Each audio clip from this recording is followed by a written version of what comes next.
ไม่เห็นแล้วบ่อยแผลกล้องว้าวเรา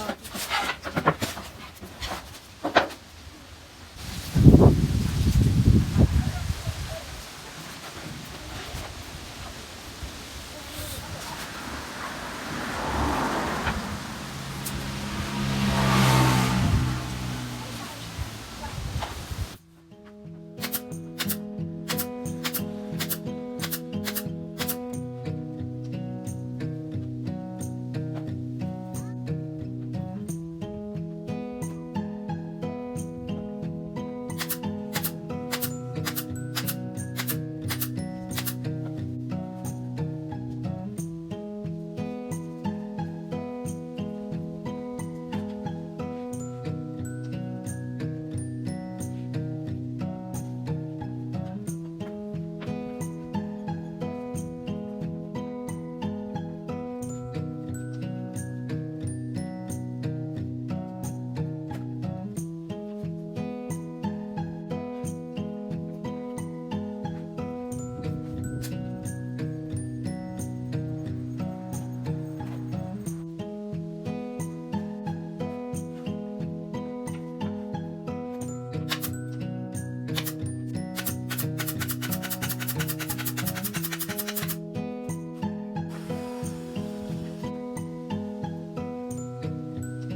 พาเจอ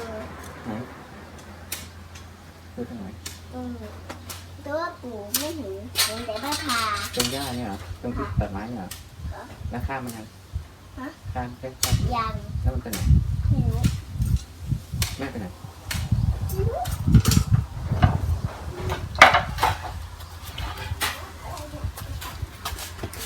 โอเคครับเพื่อนๆครับเสร็จแล้วครับมาเดี๋ยวเรามาดูกันนะครับผม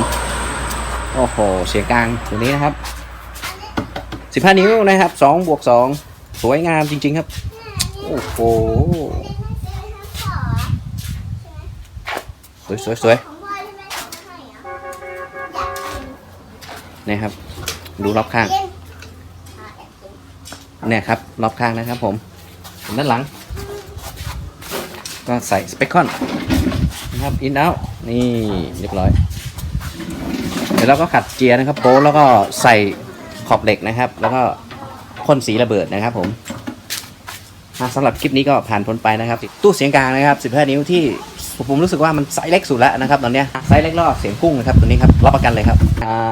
เพื่อนสมาชิกสั่งไปนะครับก็สั่งเพิ่มนะครับชอบนะครับได้ไปใช้งานจริงนะครับแล้วก็บอกว่าเปิด2 ใบนะครับแต่รู้สึกว่าดังเหมือน4 ใบเลยครับตัวนี้ลองค้นหาคลิปเสียงที่ผมได้ลงไปนะครับเสียงตัวนี้นะครับได้ลงไปในช่องแล้วนะครับเข้าไปลองฟังดูแล้วกันนะครับนะครับเพื่อนๆชื่นชอบยังไงก็ฝากกดไลค์กดแชร์นะครับแล้วก็ฝากกดติดตามให้ด้วยนะครับกดกระดิ่งด้วยนะครับเพื่อที่จะไม่พลาดคลิปต่อไปที่จะได้ลงนะครับเดี๋ยวยังไงจะเจอกันคลิปต่อไปนะครับสวัสดีครับ